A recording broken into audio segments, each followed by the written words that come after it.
Good morning. Good morning sir. Good morning. Class join होने में time लग गया। विद्यार्थियों, हमने पढ़ा है पहले, समझ में आया था बेटा? Yes sir. आवाज और बोर्ड क्लियर है? Yes sir. Yes sir. हमने पिछले वीडियो में भारत के खाद्यान्न फसलों में चावल पढ़ लिया, ठीक है।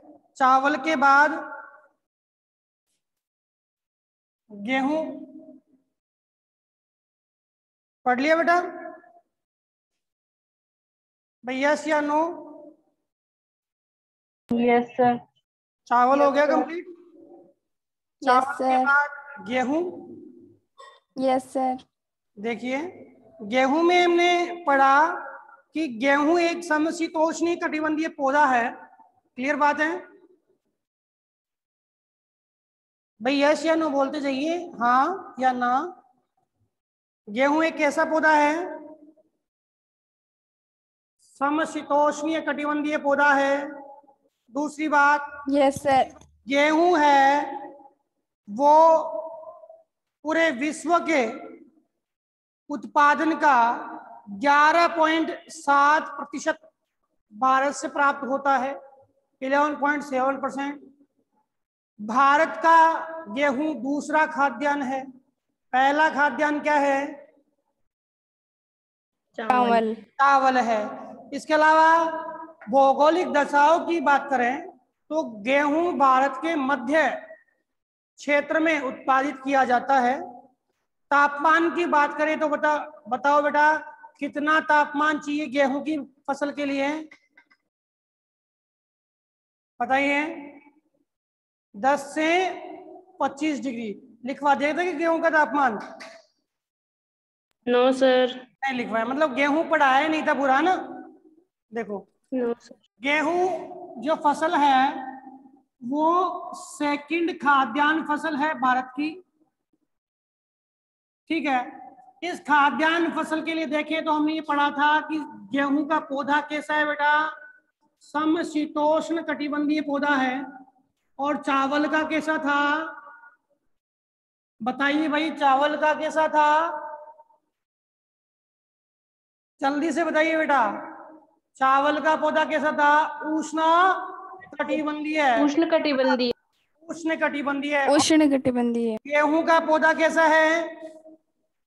समशीतोष्ण कटिबंधीय। कटिबंधीय। अब आपको ये तो पता होगा उष्ण और समशीतोष्ण में क्या अंतर है। भाई उष्ण में ज्यादा Yes, sir. ताप चाहिए, समशीतोष्ण में कम ताप चाहिए।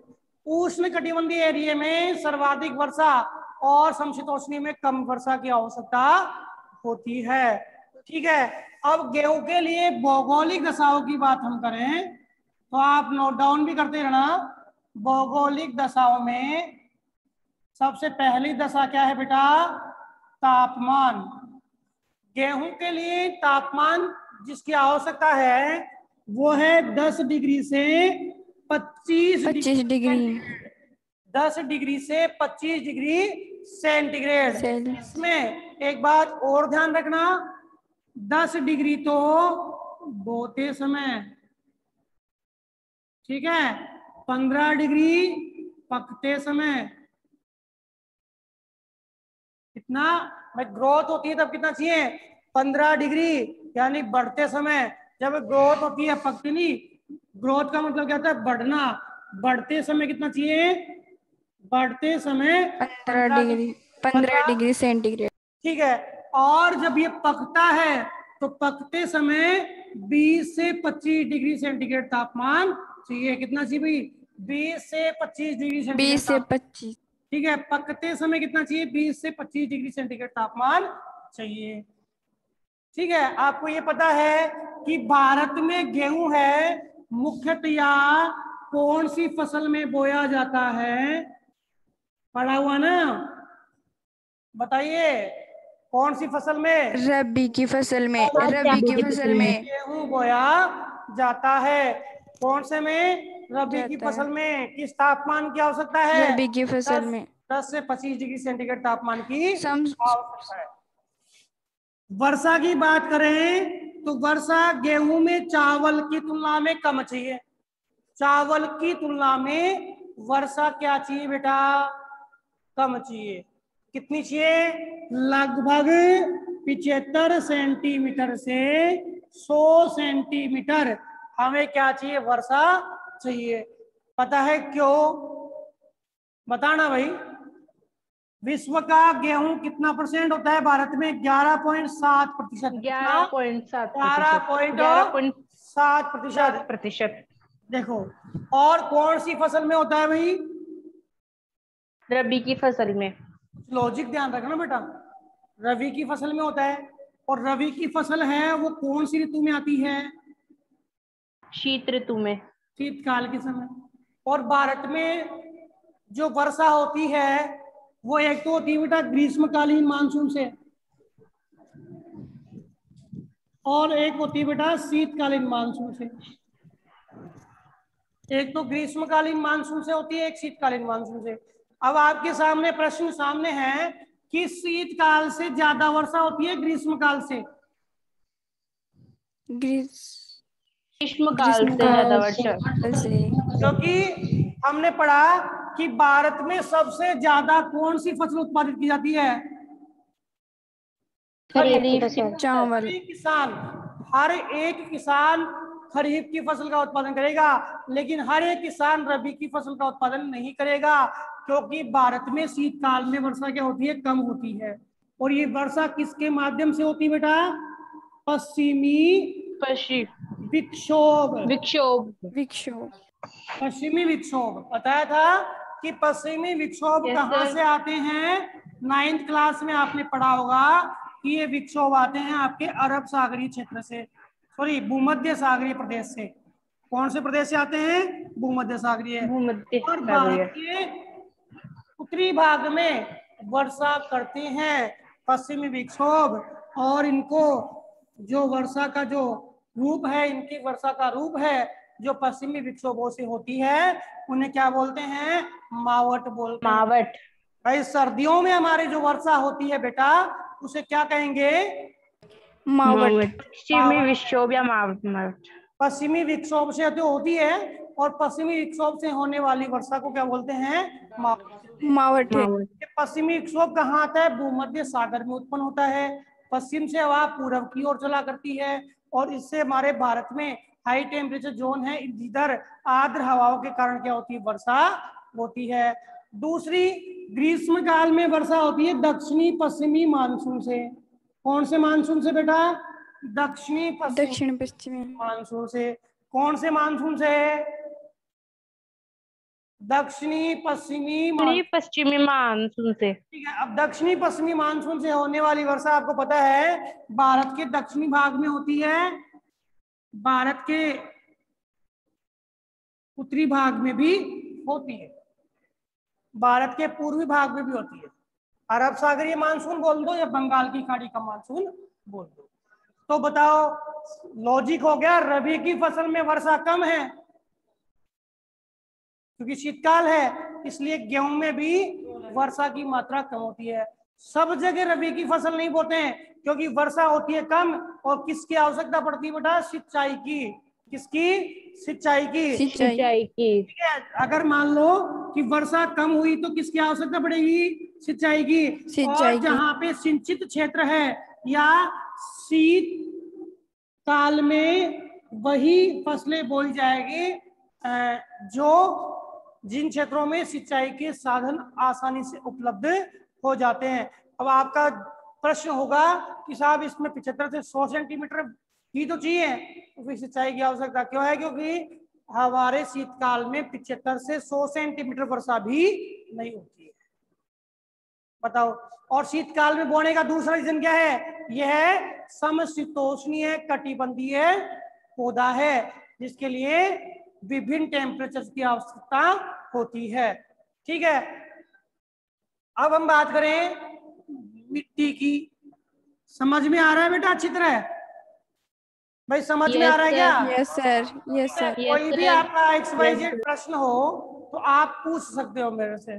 कोई प्रश्न करना है? भाई मैं आपको पढ़ा रहा हूं तो पढ़ाने के साथ साथ जो लॉजिक होते हैं उनको भी मैं साथ साथ बताते जा रहा हूं। जैसे आपके लॉजिक आया था कि पंजाब हरियाणा में प्रति हेक्टेयर उत्पादन ज्यादा क्यों होता है, उसका रीजन मैंने बताया था हरित क्रांति का प्रभाव। किसका प्रभाव? हरित क्रांति का प्रभाव। सारे लॉजिक आपके साथ साथ चल रहे हैं, ठीक है। अब आपकी मिट्टी की बात करें तो यहाँ पे हल्की दोमट मृदा, बलुई मृदा, बलुई यानी बालू रेत, बलुई मृदा यानी बालू रेत, और काली मृदा। काली मृदा कहाँ होती बेटा? दक्षिण के पठार में। मिट्टी पड़ी है ना हमने? अरे मृदा पड़ी है कि नहीं पड़ी? ठीक है सर। पर्वतीय मृदा, मृदा, जलोढ़ मृदा, लवणीय मृदा या मरुस्थलीय मृदा, आपके काली मृदा, लेटराइट मृदा, लाल और पीली मृदा।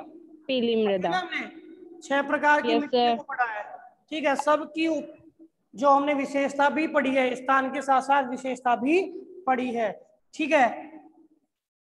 जितने भी आपके टॉपिक मैंने पढ़ाए हैं, एक भी टॉपिक आपके ऐसा नहीं है कि आपको याद नहीं होना चाहिए। तो सारे टॉपिक याद होने चाहिए, क्योंकि हमने ऑनलाइन क्लास है लेकिन बिल्कुल आराम आराम से सारे टॉपिक पढ़ाए हैं, आपको समझ में आ जाए। इसके बाद हम बात करें श्रमिकों की, तो हमें सस्ते श्रमिक मिलने चाहिए, सस्ते श्रमिक मिलने चाहिए गेहूं के लिए, ठीक है। और इसके अलावा हम खाद की बात करें तो गेहूं में देखो दोनों प्रकार की खाद, चावल में दोनों प्रकार की खाद, चावल में भी दोनों और गेहूं में भी दोनों। तो खाद की बात करें तो जैविक व रासायनिक खाद का प्रयोग किया जाता है। तो आपकी भौगोलिक की बात करें तो भौगोलिक में 3 ही आती है बेटा, तापमान, वर्षा और मृदा। फिर ये अलग कारक हो गया, श्रमिक और खाद, ये क्या है? अलग कारक। भौगोलिक में जो जुड़ी हुई है तापमान, वर्षा और मिट्टी। तापमान और वर्षा किसको बताते हैं बेटा? जलवायु को। किसको बताएंगे? जलवायु को। जलवायु को। तापमान और वर्षा किसको बताएंगे? जलवायु को बताएंगे। जलवायु को। बताओ समझ में आ गया क्या? Yes sir. उतार लीजिए फटाक से, उतार लिया होगा? उतार लिया क्या? Yes sir. उतार लो फटाक से, जल्दी से उतारो। अब बात करते हैं गेहूं के उत्पादन की।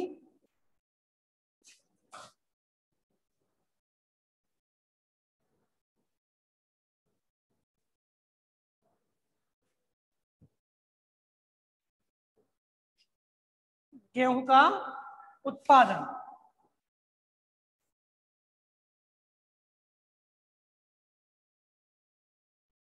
देखो उत्पादन की बात करें तो हमने पढ़ा कि भारत के पूर्वी भाग में, दक्षिणी भाग में, उत्तरी भाग में, सभी भागों में चावल की प्रधानता है। किसकी प्रधानता है? चावल की। लेकिन जो पश्चिमी भाग और मध्य भाग रह गया उसमें किसकी प्रधानता है बेटा? गेहूं की प्रधानता है। किसकी भाई? गेहूं की प्रधानता है। तो गेहूं के प्रधानतम राज्यों में, गेहूं देखो बेटा, गेहूं के प्रधानतम राज्यों में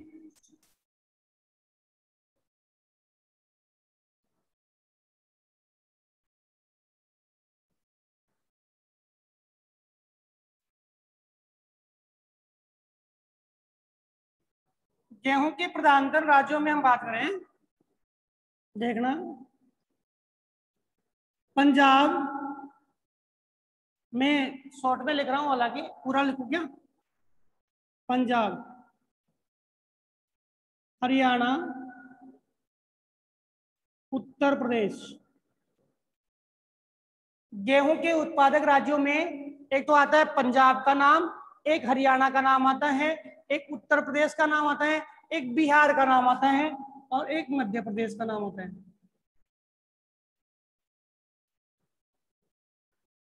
और एक राजस्थान।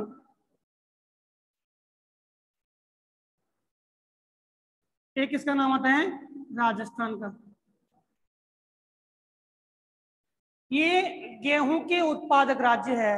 एक तो कौन सा? पंजाब, एक हरियाणा, एक उत्तर प्रदेश, एक बिहार, एक मध्य प्रदेश और एक राजस्थान। तो 2016-17 का उत्पादन है, आपकी बुक में बिल्कुल ज्यादा डिटेल नहीं दी गई है।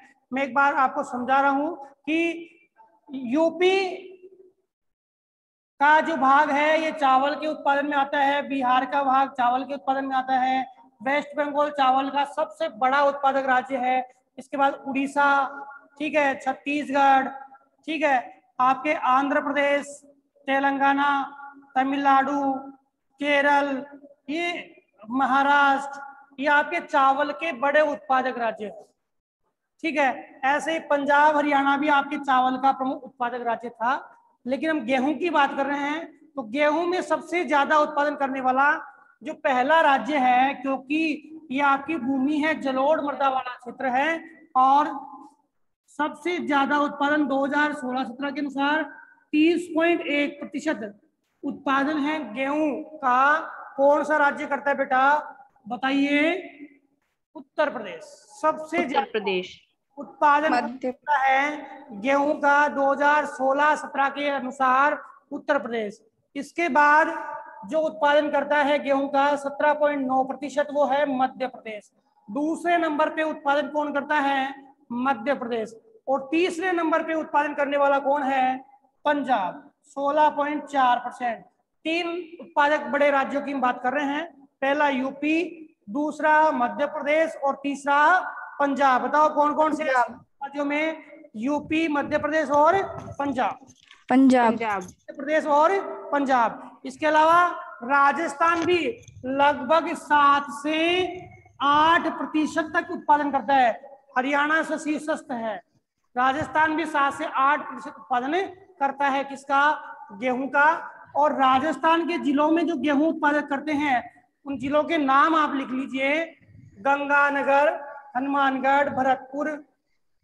नाम आप लिख लीजिए: गंगानगर, हनुमानगढ़, भरतपुर, अलवर, जयपुर, कोटा। ये गेहूं के प्रमुख उत्पादक जिले हैं। किसमें बेटा? राजस्थान में प्रमुख गेहूं के उत्पादक जिलों में कौन है? गंगानगर, हनुमानगढ़, अलवर, भरतपुर, कोटा, जयपुर। इसके अलावा गौड़ जिलों में आपके झुंझुनू भी है, सीकर भी है, दक्षिण के जिले भी करते हैं। गौड़ राज्यों में गेहूं का उत्पादन गुजरात भी करता है, ये महाराष्ट्र का भाग भी करता है, ठीक है। गौड़ राज्यों में, अधिकतम नहीं, गौड़ राज्यों की बात कर रहा हूं मैं। महाराष्ट्र का कुछ भाग है वो गेहूं का उत्पादन करता है, गुजरात का भाग भी क्या है? गेहूं का उत्पादन करता है, ठीक है। तो बताइए, ऐसे बिहार भी करता है, ठीक है, बिहार भी गौड़ है। लेकिन मुख्य में कौन कौन से हैं? तो मुख्य में एक तो बेटा यूपी, याद कर लेना, यूपी, एमपी, पंजाब, फिर उसके बाद हरियाणा, राजस्थान, ये तो मुख्य है। गौड़ में बिहार, छत्तीसगढ़, गुजरात, महाराष्ट्र, ये गौड़ उत्पादक राज्य है। किसके बेटा? गेहूं के। कौन से की बात कर रहे हैं हम? गेहूं के उत्पादक राज्यों की बात कर रहे हैं। एक बार चावल के उत्पादक राज्य मेरे को बता दीजिए। चावल के उत्पादक राज्यों में एक नंबर पे वेस्ट बंगाल, 2 पे यूपी, पंजाब, फिर आंध्र प्रदेश और तमिलनाडु।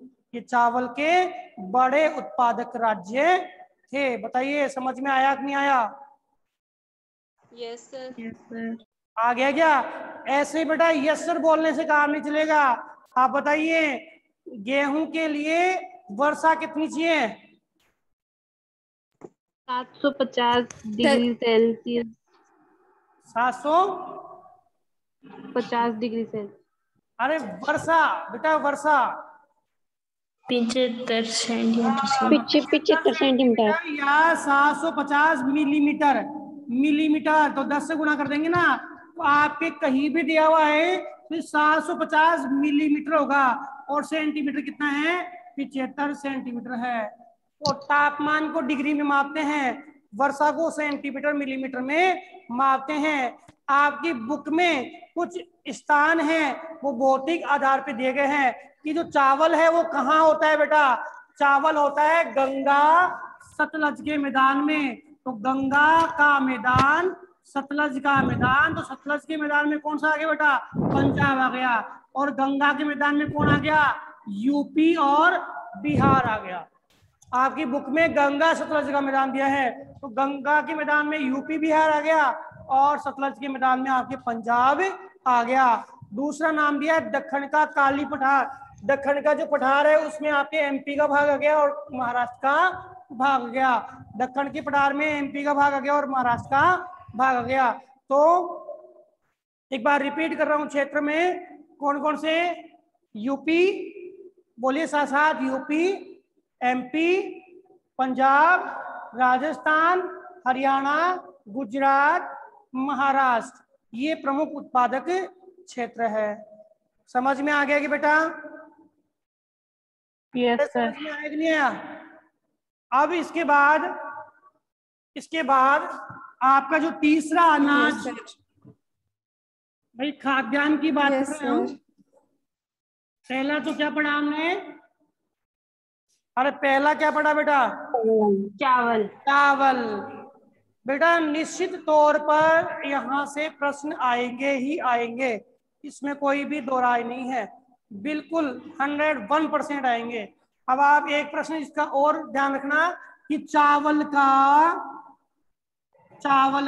प्रति हेक्टर उत्पादन बताइए कौन सा राज्य कर रहा था? पंजाब। तो गेहूं का भी कौन करेगा बेटा? पंजाब। हाँ बिल्कुल ध्यान रखना। उत्तर प्रदेश। चावल का कौन कर रहा है? पंजाब। तो गेहूं का भी कौन कर रहा है? पंजाब। तो ये प्रश्न बिल्कुल ध्यान रखना। और दोनों का अधिक उत्पादन करने का रीजन क्या है? हरित क्रांति का प्रभाव। क्या रीजन है? हरित क्रांति का प्रभाव। समझ में आ गया? अरे आ गया? ठीक है। Yes sir. अब हम पढ़ते हैं बेटा मोटा अनाज,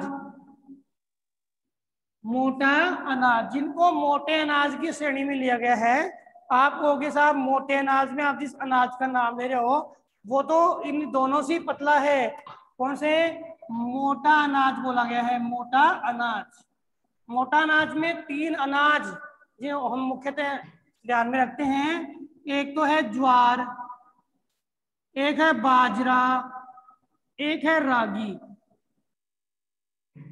मोटा अनाज इसलिए बोला है, इनकी जो पोषक तत्वों की मात्रा है, इनमें उन पोषक तत्वों की मात्रा के आधार पे इनको हमने क्या बोला है? मोटा अनाज कहा है। क्या कहा है? मोटा अनाज।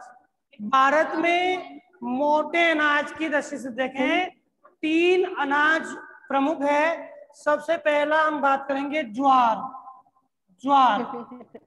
याद रखना बेटा, पहले नंबर पे कौन? ज्वार।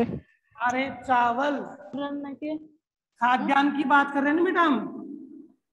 ये मोटे अनाज भी खाद्यान्न, ज्वार भी खाद्यान्न है, बाजरा भी खाद्यान्न है, रागी भी खाद्यान्न है और मक्का भी क्या है? खाद्यान्न है। ज्वार, बाजरा, रागी, मक्का सारे क्या है? खाद्यान्न है। ठीक है। खाद्यान्न में हमने बात की, पहले नंबर पे कौन है? चावल का स्थान। दूसरे नंबर पे आता है गेहूं। और तीसरे नंबर पे आता है बेटा ज्वार का स्थान। याद करना, तीसरे नंबर पे कौन आता है? ज्वार जो है वो मोटे अनाज में भारत में तीसरे प्रमुख खाद्यान्न के रूप में आता है। किसके लिए? तीसरे प्रमुख खाद्यान्न के रूप में आता है। कौन सा? ज्वार। ठीक है। तो ज्वार है, इस ज्वार के उत्पादन की बात करता हूं तो सबसे ज्यादा उत्पादन ज्वार का वो कहां पर होता है बेटा? महाराष्ट्र में। याद करना। बताओ सबसे ज्यादा उत्पादन, आपके पास बुक है तो बुक में दिया हुआ ना ज्वार, पे ज्वार दिया हुआ ना बेटा? Yes sir. ज्वार को बताओ इनको क्यों बोलते हैं? मोटा अनाज क्यों बोलते हैं? प्रश्न पूछ लिया कि मोटा अनाज क्यों बोलते हैं, तो याद करना प्रश्न का उत्तर, पोषक तत्वों की प्रधानता, पोषक तत्वों की प्रधानता के कारण क्या बोलते हैं, इसे मोटा अनाज कहते हैं। वही ज्वार को पोषक तत्वों की प्रधानता के कारण क्या बोलते हैं, मोटा अनाज कहते हैं। क्या बोलते हैं बेटा, मोटा अनाज कहते हैं। ठीक है, मोटा अनाज। क्या बोल रहे बेटा, कुछ पूछ रहे हो क्या? अरे कुछ पूछ रहे हो क्या?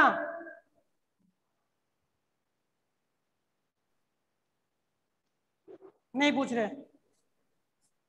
देखो, एक प्रश्न का उत्तर तो आपके सामने आ गया। दूसरा प्रश्न है कि क्षेत्रफल मान लो या उत्पादन मान लो। तीसरे नंबर पे कौन आएगा, ज्वार आएगा। ठीक है, ज्वार उन क्षेत्रों में होता है जहां पे वर्षा की क्या होती है, अधिकता होती है। जहां पे वर्षा की क्या होती है, अधिकता होती है, वहां पे क्या होता है बेटा, ज्वार होता है। भारत में सर्वाधिक ज्वार कहाँ होता है? महाराष्ट्र। महाराष्ट्र। लिखोगे नाम है से पूरा, महाराष्ट्र। पहले नंबर पे कौन आता है ज्वार में, महाराष्ट्र।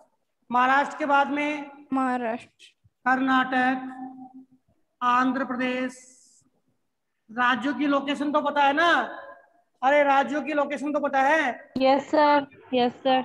आंध्र प्रदेश आया, और उसके बाद ज्वार कहाँ होता है, मध्य प्रदेश में।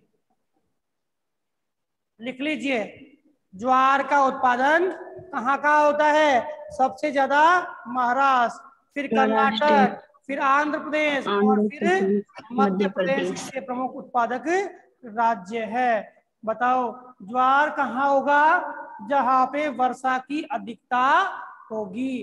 कहाँ होगा बेटा, जहां पे वर्षा की अधिकता होगी। अब इसके बाद नेक्स्ट आपका जो आता है, इनके बाद चौथे नंबर पे बाजरा। क्या, बाजरा। बाजरा भी प्रमुख खाद्यान्न है। और राजस्थान की बात करें तो राजस्थान बाजरे के उत्पादन में प्रथम स्थान रखता है। राजस्थान क्या है, बाजरे के उत्पादन में क्या है, प्रथम स्थान रखता है।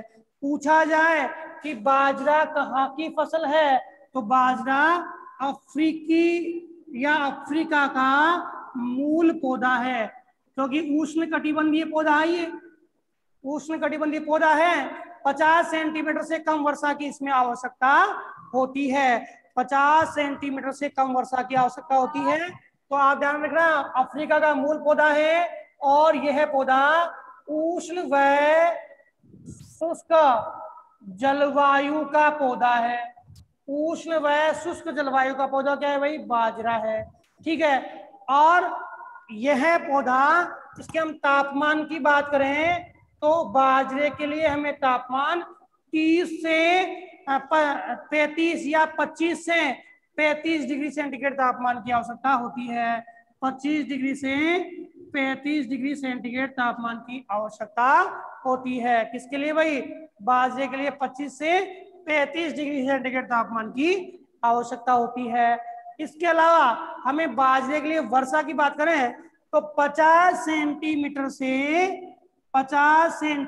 से कम वर्षा की आवश्यकता होती है। और राजस्थान में पता ही है, राजस्थान की औसत वर्षा 50 सेंटीमीटर के लगभग है। एग्जैक्ट देखें तो 52.70 राजस्थान की। भारत की औसत